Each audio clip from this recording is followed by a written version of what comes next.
흰 눈이 온 땅에 덮였습니다. 이렇게 눈이 오는 날을 보기가 쉽지 않죠. 이 남쪽에서는. 네. 참 좋아 보이지만은요. 참 순백으로 세상이 아름답게 보입니다. 또 여기에 아침 햇살이 쫙 비치면은 보석처럼 빛나는 것이 천국의 그런 황홀한 모습을 보입니다. 그러나 겉으로는 그렇다고 해도 과연 세상이 정결해졌을까요? 그 눈송이 밑에 모든 것이 다 평평해지고 평화롭게 바뀐 것일까요? 그저 착시일 따름입니다. 눈이 덮였기 때문입니다. 쓰레기 위에 내린 눈으로 쓰레기가 가려졌다고 해서 냄새가 없어집니까? 쓰레기가 깨끗해집니까? 깨끗이 치워진 것도 아닙니다. 또한 깊게 패인 싱크홀 구덩이가 눈으로 메워진 것은 아닙니다. 오히려 더 위험합니다.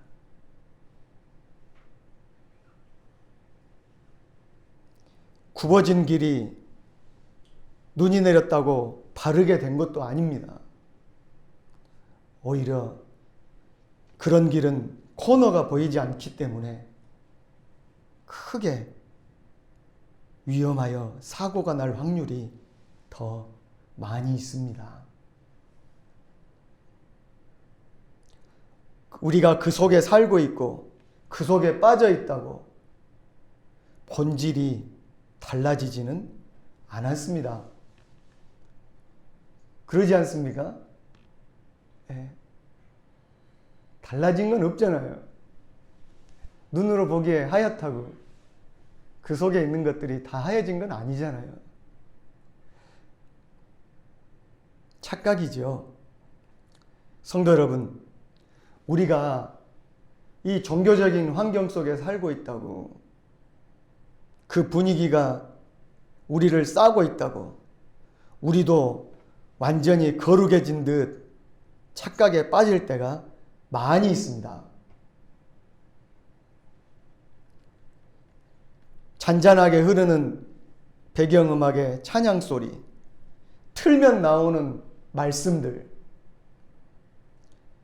쉼없는 기도 소리, 수많은 교회당과 예배와 행사, 내가 만나는 모든 사람들이 기독교인들이고 경건해 보이고 읽는 것과 보는 것이 성경에 관련된 것과 성화라고 해서 우리 자신도 과연 성스러운 것일까요? 그런 환경 속에 산다고 내 자신도 완전히 천사처럼 변화했다고 생각하십니까? 집안이 3, 4대에 이렇게 기독교 집안이 있을 수도 있죠. 또 저희 가정처럼 믿는 부모님 밑에서 믿는 가정이라고 저희들이 거룩하게 생각할 때가 있습니다. 과연 성스러운 것일까요? 혹시 자신의 본 모습을 저 눈 같은 것으로 이불처럼 덮어버리고 감추고 있지는 않은가요?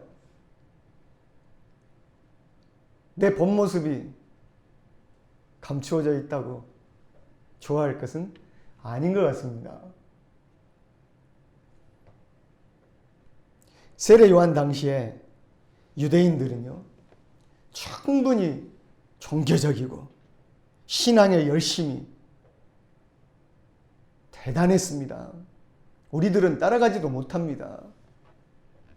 그 사람들 열심을요, 기도하기, 금식하기, 안식일 지키기, 제사 드리기, 성경 읽기, 묵상, 율법을 준수하고 또한 성전 중심으로 살아가는 신앙에 있어서 타의 추종을 불허하는 그러한 사람들입니다. 고매하고 존경받는 많은 종교 지도자들과 성경 전문가, 유명한 선생님들도 많이 두었습니다. 날마다 그들의 말을 들었습니다. 많은 유대인 백성들이 아침부터 저녁까지 요람에서 저 무덤까지 종교적 분위기에 빠져 살았습니다.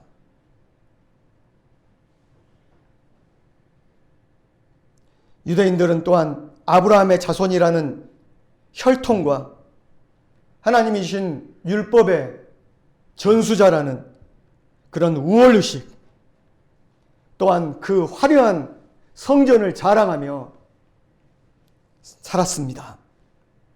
그러나 그들은 예수님 앞에서 어떤 말을 들었나요? 이 이파리만 무성한 열매 없는 무화과나무라, 실속이 없는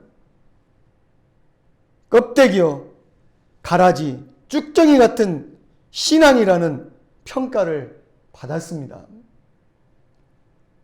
껍질은 그럴싸한데, 겉은 그럴싸한데 이게 속 안에는 텅텅 빈 쭉정이였던 거예요. 오히려 겉은 회칠한 무덤과 같이 속에는 더럽고 냄새나는 것이 가득한데 겉은 번지르한 그런 위선적인 신앙이었던 것입니다. 할례와 제사 등 경건의 모양은 있었지만 진정한 회개가 없는, 진정한 믿음의 삶이 없는 외식적인 신앙 때문입니다. 그들도 어쩌면 이런 신앙에 진절머리가 나서 이건 아니다 싶어가지고 요한이 외치는 광야로 그 많은 사람들이 그 말씀을 들으러 나왔을 것입니다. 자기는 뭔가 새로운 것이 있겠지. 우리가 뭐가 잘못됐다는 것이지? 하나님 나라가 가까웠다는데 어떻게 해야 되지? 세례 요한은 유대인들이 자랑하던 화려한 성전에서 외치지 않았습니다. 아무것도 없는 빈들, 광야에서 외치는 소리가 되었습니다. 예수님이 오실 길을 준비하는 마지막 선지자로서 목청껏 외쳤습니다. 회개하라! 하나님 나라가 가까웠느니라. 부디 회개에 합당한 열매를 맺어라. 그렇지 아니하면 그 열매 없는 나무에 도끼가 준비되었으니 하나님 심판에서 너희들 피할 수가 없다. 경고했습니다. 그들의 그 형식적인 믿음에 대한 마지막 무서운 심판의 선언이었습니다. 자기들은 아브라함의 자손이요, 할례 받은 선민이요, 율법을 맡은 백성이라는 그 자긍심과 우월의식. 그러나 하나님은 충분히 저 돌들로도 아브라함 자손들을 만들어낼 수 있다. 니들 자랑하는 거 아무것도 아니다. 그야말로 그들을 덮고 있던 그 허위와 위선, 교만의 눈덩이들을 하나하나 벗겨내고 녹여내서 벌겨벗은 본래의 모습을 보게 하는 천둥 같은 크고 태양빛같이 강렬한 외침이었습니다. 그 덮고 있던 여러분 눈들이 다 녹아지면은 더 지저분한 것들 다 드러나잖아요. 예. 그거 다 벗겨낸 거예요.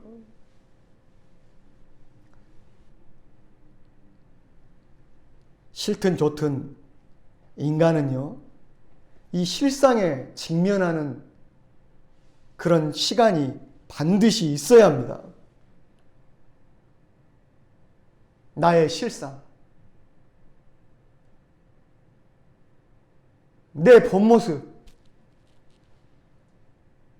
옷으로 꽁꽁 싸고 있고 허위와 위선과 자존심으로 꽁꽁 싸고 있던 내 더러운 본 모습, 살아가면서 자기 자랑과 교만으로 덧칠해진 허위의 껍질을 벗고 세례 요한과도 같은 광야의 소리에 깨지고 벗겨지는 아픔이 있어야 비로소 성장합니다.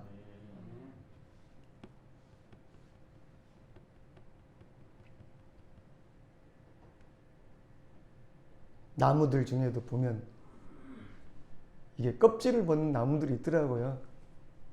겨울 되면은 껍질을 다 벗어버리죠.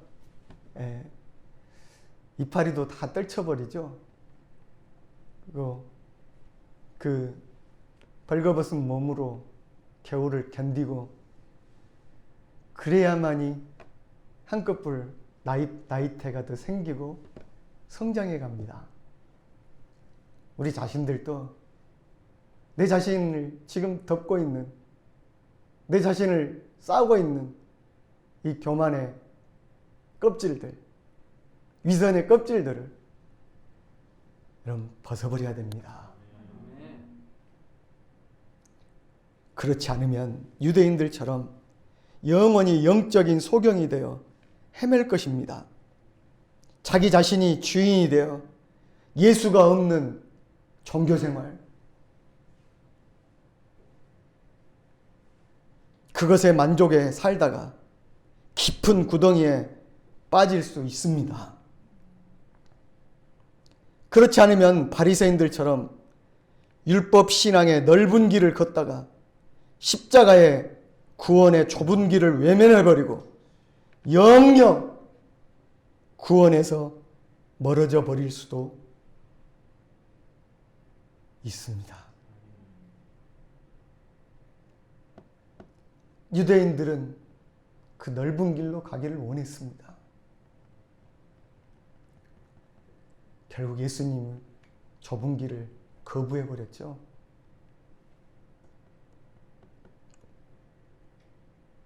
요한은요, 자신의 외침을 듣고 나오는 자들에게 물로 세례를 주었습니다.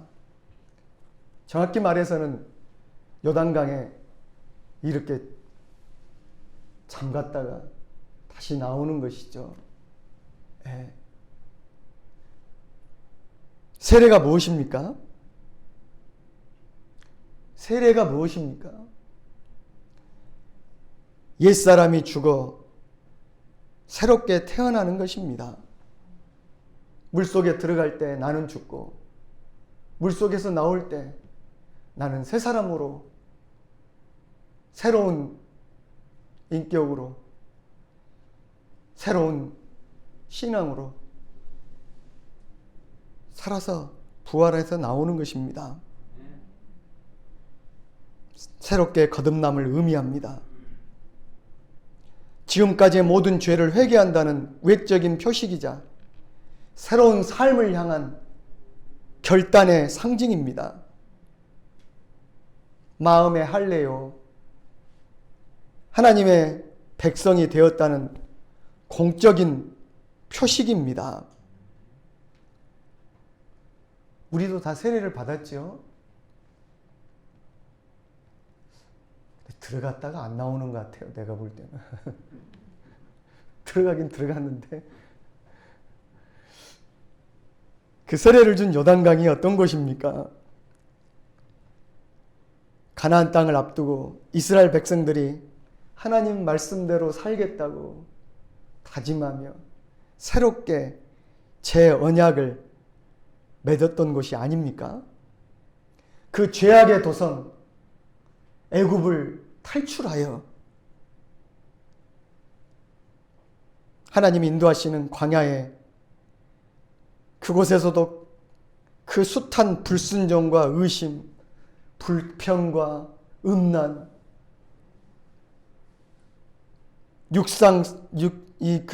우상 숭배로 점철된 옛 습관을 버리지 못했다가 얼마나 많이 죽었습니까? 이제 요단강을 앞두고 그곳에서 지금까지 그 잘못했던 모든 것들은 다 버리겠습니다. 그리고 저 가나안 땅에 새 사람이 되어 들어가겠습니다. 그렇게 결단했던 곳이 요단강 아닙니까? 물 가운데로 지나며 하나님을 새롭게 경배했던 자리가 요단강입니다.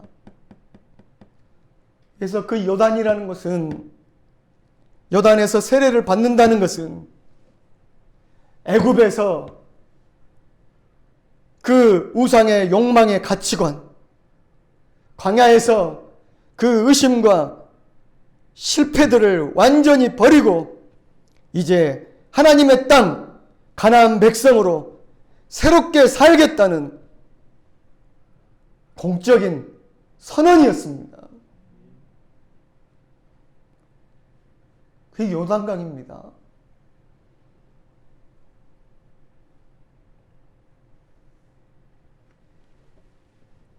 여러분들은 완전히 애굽에서 탈출하셨습니까? 아직도 혹시 광야를 헤매고 있지는 않습니까? 하나님이 이끌어주신 가나안 땅을 바라보면서도 그곳에 들어간다고 하면서도 아직도 우상숭배와 음란과 세상의 욕심과 세상의 죄악된 악한 옛사람에 붙들려서 헤매고 있지는 않습니까? 아직도 요단을 건너지를 못한 옛사람 아닙니까?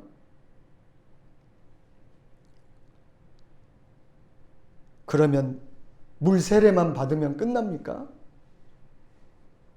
세례만 받으면 새 사람으로 그냥 변화돼 가지고 천사가 됩니까? 그것을 마치 요한이 주는 하나의 코스,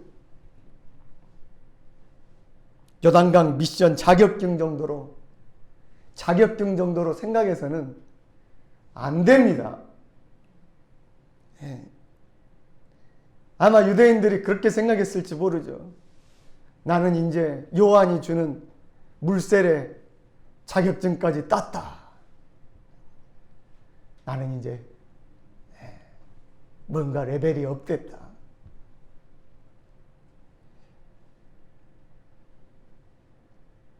우리가 교회에서 세례만 받으면, 그 직분만 받으면, 어떤 훈련 코스 수료증만 성취하면 천국 자격증이 생기는 것입니까?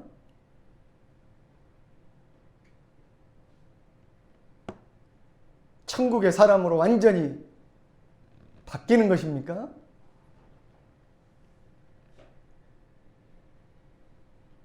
우리가 진정 열매가 풍성한 나무가 된 것인가요? 그것도 결코 아닙니다. 신앙의 연조를 자랑해서도 안 되고, 우리의 직분을 자랑해서도 안 됩니다. 내가 제자 훈련 코스를 다 마쳤다고요? 그것이 어쩌다고요? 성경을 몇 번 읽었다고요? 그래서 어쩌다고요?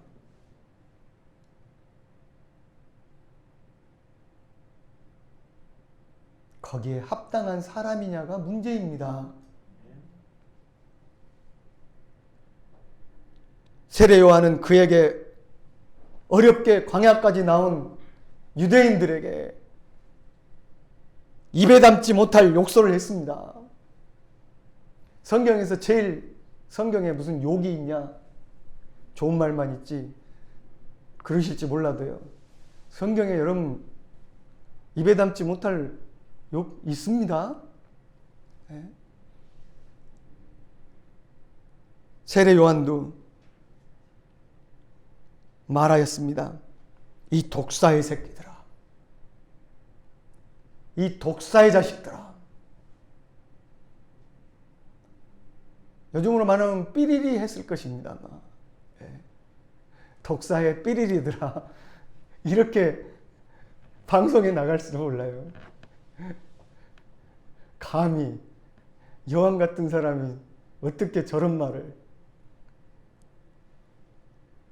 그 당시 보통 이방인들을 하나님을 믿지 않거나 하나님을 모르는 이방인들에게 경멸하여 부르던 혐오스러운 용어였습니다, 여러분.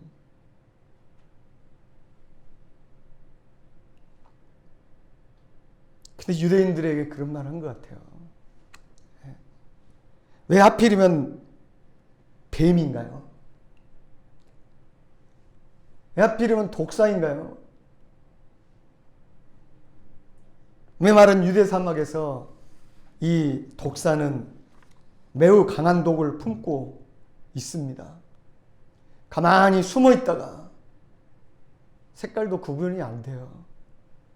땅 색깔과.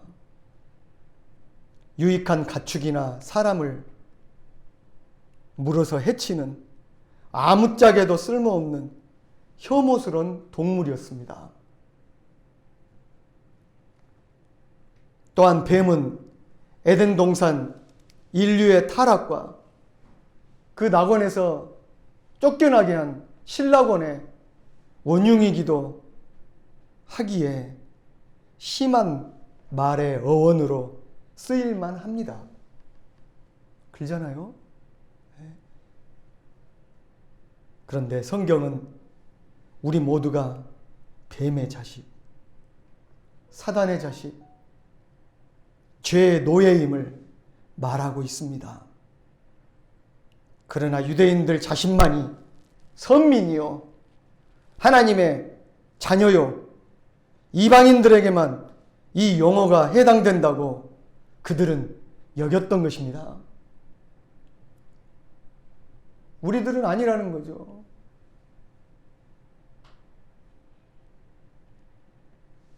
여러분, 뱀을 잘 아시죠? 시골에 또한 사니까. 뱀은 허물을 벗어도 뭡니까? 뱀은 1년에 한두 번씩 허물 벗는 거 아시죠? 예, 산 같은 데나 들에 가다가 깜짝 놀랄 때 있잖아요. 가지 같은 데 뭐 길쭉한 게 있는데 그 뱀 허물인 거예요. 오, 징그럽죠? 전갈은 허물을 벗어도 전갈입니다. 이들은 해마다 늘 힘들게 허물을 벗어내는 수고를 합니다.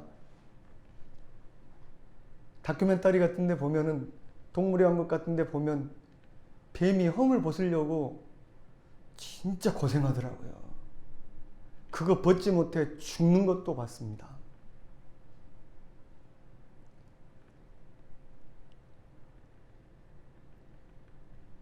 얼마나 수고하는지. 그렇지만 독을 없애지 않고 자신의 본래 습성을 벗어나지 못하고 허물을 벗어도 오히려 몸집만 더 커집니다. 허물 벗어도 새로운 존재가 못 되는 거예요. 독은 더 많아지고 몸만 더 커지는 거예요. 온전히 새롭게 되기는커녕 허물만 벗어놓고 더욱 독해지는 잘못된 성장만 하고 있는 것입니다. 반면 껍질을 벗으면, 허물을 벗으면 아름다운 나비와 나방이 되어서 하늘을 날아가는 군뱅이나 번데기에 비해 변화의 결과가 너무 다르지 않습니까? 벗으면 뭔가 달라져야 되잖아요. 진정한 의미에서 환골탈태가 안 된 것입니다. 아니, 평생 안 되는 것입니다. 그게 뱀입니다. 유대인들은 자신들이 이 뱀과 같은 존재임을 알지 못했습니다. 그럴듯하게 꾸미고 아닌 척하지만 율법을 통해 날마다 허물만 벗어놓고 또다시 범죄를 거듭하고 몸집만 늘려가는 독사, 사랑이 없고 독만 가득한 독사를 닮은 뱀 같은 자식들임을 그들은 아직도 몰랐던 것입니다.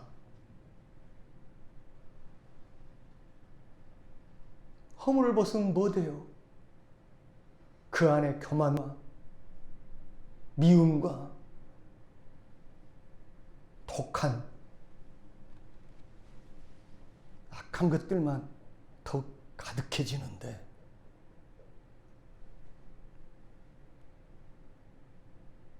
그러니 진정한 회개가 없었습니다.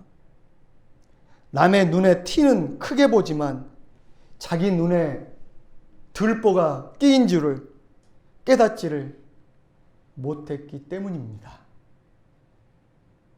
예수님이 말씀하시잖아요. 네. 성도 여러분, 성도는 독사의 자식이 아니라 하나님의 자녀입니다. 믿습니까? 그렇습니다. 할례를 받고 일천 번제를 드리고 100번을 몸부림치며 요단강 강물에 입수할지라도 새로운 삶, 완전한 변화가 없다면 진정 회개한 자가 아닙니다.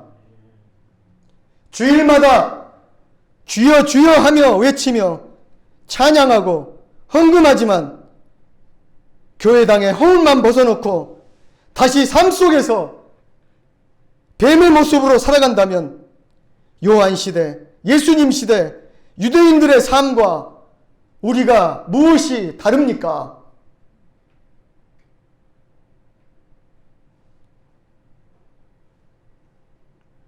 성도는 독사의 자식이 아니라 하나님의 자녀가 되는 권세를 받은 사람입니다. 진정한 세례는 회개의 열매를, 아니 회개의 열매로 드러나야 합니다.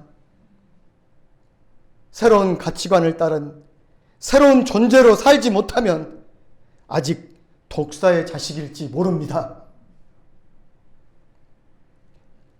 자식은 누구를 닮습니까?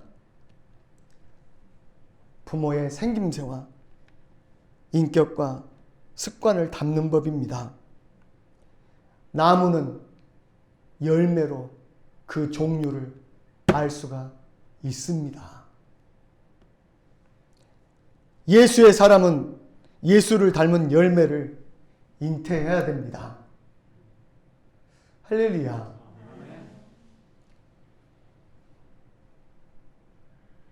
예수의 사람은 예수를 닮아야 됩니다. 예수의 형상이 드러나야 됩니다. 그의 말과 그의 행실과 그의 삶이 아버지이신 하나님을 닮아야 합니다. 성령의 열매가 드러나야 합니다. 의와 평강과 희락, 사랑과 겸손, 나눔의 하나님 나라 인격이 삶 속에서 나타나야 합니다.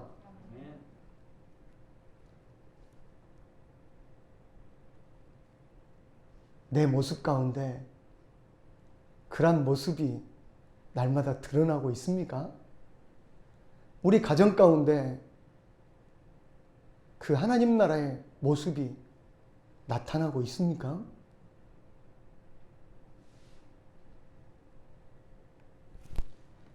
하나님 나라는 말에 있지 않습니다. 한번 따라해 봅시다. 하나님 나라는 말에 있지 않다. 하나님의 백성도 말에 있지 아니합니다. 신앙도 사람도 삶으로 증거되어야 됩니다. 요한의 세례에는 그에 합당한 열매가 같이 따라와야 했습니다.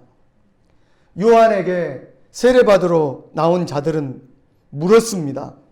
우리가 무엇을 하리이까? 우리가 무엇을 하리이까? 이 백성들의 질문을 오늘 예배하러 나온 여러분도 반드시 해봐야 합니다. 저도 해봐야 합니다. 각자 무언가를 가진 자로서, 세리로서, 군인으로서 그들은 세례받은 자로서 다시 묻습니다. 그러면 우리가 무엇을 하리이까? 그러면 우리가 무엇을 하리이까?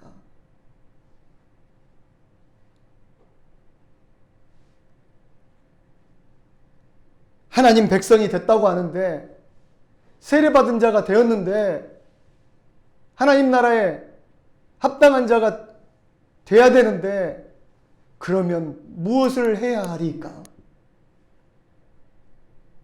생명의 물이신 예수님 안에서 세례받은 자로서 나는 어떻게 살아야 합니까? 올 한 해 어떻게 살아야 할지 진지하게 물어보십시다. 세례 요한은 광야의 사람이었지만 그들에게 광야로 들어가서 수도하라고 하지 않았습니다. 그저 성전에서 머물며 교회에서만 살라고도 하지 않았습니다. 종교적 열심만이 아니라 일상의 삶에서 회개의 열매를 맺으며 살라고 가르치고 있습니다. 네 일터에서, 직장에서, 직업의 전선에서, 가정에서 믿는 자로서 합당한 선한 열매를 맺어야 한다고 말하고 있습니다.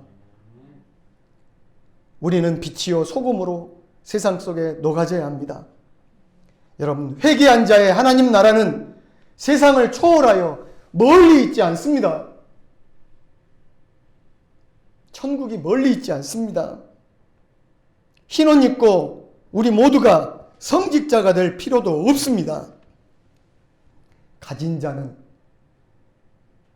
자신의 것을 더 가난한 자들과 나눠야 됩니다.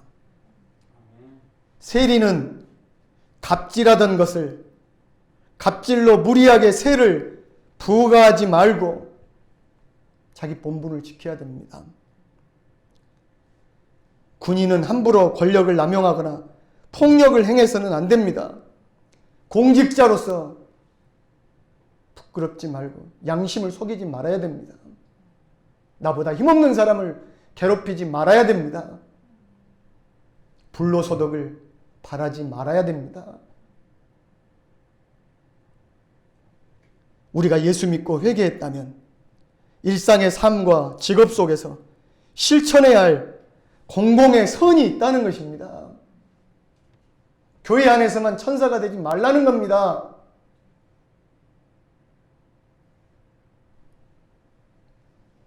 코로나 시대에 우리는 다시 세상 속으로 나아가야 합니다. 이 재난 속에 가난한 자, 억울한 자, 소외된 자들이 있는지, 이웃이 먹을 것과 입을 것이 부족하지는 않는지, 나로 인해서 피해를 당하는 자가 없는지, 폭력이나 공권력에 의해 힘없이 당하고 있는 자가 없는지, 선한 이웃으로서 공적인 책임을 다하는 교회, 또한 물질의 가치가 아니라 그리스도의 선한 영향력으로 세상을 변화시키는 성도가 되시기를 부탁드립니다. 오늘날 경건의 모양은 있으나 경건의 능력을 잃어버린 한국 교회의 모습이 안타깝습니다.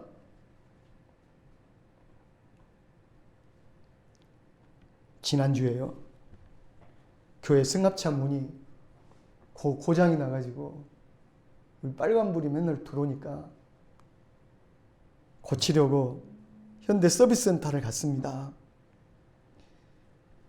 교회차 마크가 있을 거 아니에요. 근데 거기에 지나가던 할아버지가 우리 차를 보고 나에게 했을지 교회차에게 했을지 모르겠습니다만 말하는 겁니다.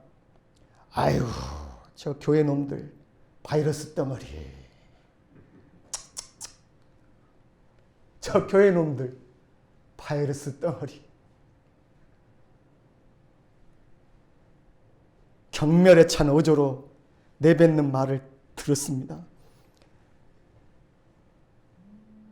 저는 한바탕 하고 싶지만요, 오히려 큰 충격에 할 말을 잃고 한동안 이 말이 제 귓전을 맴돌아서 괴로웠습니다. 이제는 인터넷 댓글에서 보는 개독이란 용어는 그리 놀랍지도 않습니다. 교회에 보이는 세상의 시선이 너무나 싸늘합니다. 싸늘함을 넘어서 혐오에 가깝습니다. 지난주까지, 오늘까지 며칠째 떠들썩하게 헤드라인 뉴스에 오르는 뉴스가 있습니다. 헤드라인에 오른 뉴스가 있습니다.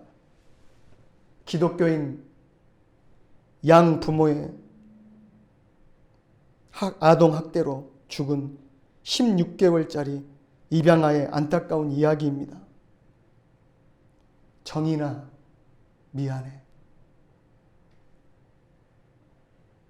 여기저기 많은 의견과 그림과 해시태그와 댓글이 수만 개가 달리고 살인죄로 양부모를 단죄하라. 청와대 청원과 정인이법이라는 법안까지 의회에 급하게 올려졌습니다. 저는 정인이보다 더 어린 어린아이를 입양하여 15년 넘게 잘 키운 양부입니다. 억울하기도 합니다.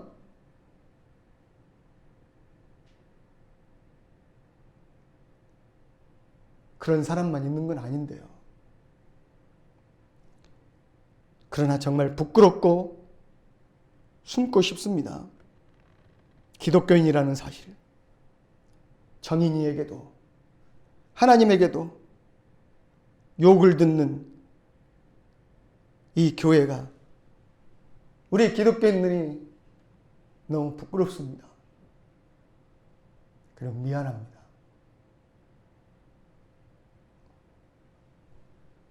어쩌다 우리들이 이 지경까지 됐습니까? 최단시간 기독교 성장, 역사적인 놀라운 기적, 세계 최고의 교회 보유국, 세계 최고의 큰 교회들이 있습니다. 세계 선교 2위국, 예배 잘 드리고 기도 잘하고 헌금 잘하고 모임과 훈련 많기로 종교적 열심으로 따라올 자 없는 우리의 자긍심과 우월의식은 어디 있습니까? 코로나 시대 우리 한국교회 교인들은 이 사회의 천덕꾸러기, 적폐 대상, 문제야, 고집불통, 영화나 드라마에서 위선자를 지칭하는 조롱의 단골 소재가 되어버렸습니다. 몸집만 커왔던 것입니다. 열매 없는 잎만 무성한 나무였습니다. 뿌리까지 썩어가고 있는 줄 모르고 착각했습니다. 실상 독사의 자식들이었습니다. 회개의 기도 소리는 높지만 주일날 왔다가 허물만 벗어놓고 돌아가는 회개의 열매가 보이지 않는 독사 같은 자식들이었습니다. 여러분, 마지막으로 부탁드립니다. 다시 한번 광야에 들리는 세례 요한의 외침에 귀를 기울입시다. 다시 한번 요단강 회개의 자리로 나아가십시다. 하나님의 자녀로서 세상에 선한 열매를 맺지 못했던 죄를 용서해 달라고. 다른 어떤 사람, 다른 어떤 교회를 비판하기 전에 나부터서라도 올 한 해 회개에 합당한 열매를 맺는 하나님의 자녀로서 사회에서, 직장에서, 가정에서 부끄럽지 않는 빛된 삶을 살아갈 수 있기를 간절히 부탁드립니다. 기도하겠습니다. 하나님 아버지, 감사합니다. 올 한 해 새롭게 시작했지만 결코 편하지 않는 마음으로 새해를 또한 시작하게 됩니다. 아버지 하나님, 코로나 사태로 말미암아 교회의 위신과 교회의 모습들이 너무나 적나라하게 드러나고 있습니다. 우리의 허위와 교만과 우리의 위선을 용서하여 주시옵소서. 세상 사람들의 눈에 아버지, 이건 단순한 핍박이 아닙니다. 우리의 잘못된 모습들과 잘못된 아버지 열매 없는 삶으로 인한 세상의 경고임을, 세례 요한의 아버지 경고임을 깨닫게 하여 주시옵소서. 내가 먼저 새로워지게 하시옵시고 내가 먼저 회개에 합당한 열매를 맺어가게 하여 주시옵시고 세례에 합당한 삶을 살아가게 하여 주시옵소서. 예수 그리스도의 이름으로 간절히 기도드립니다. 아멘.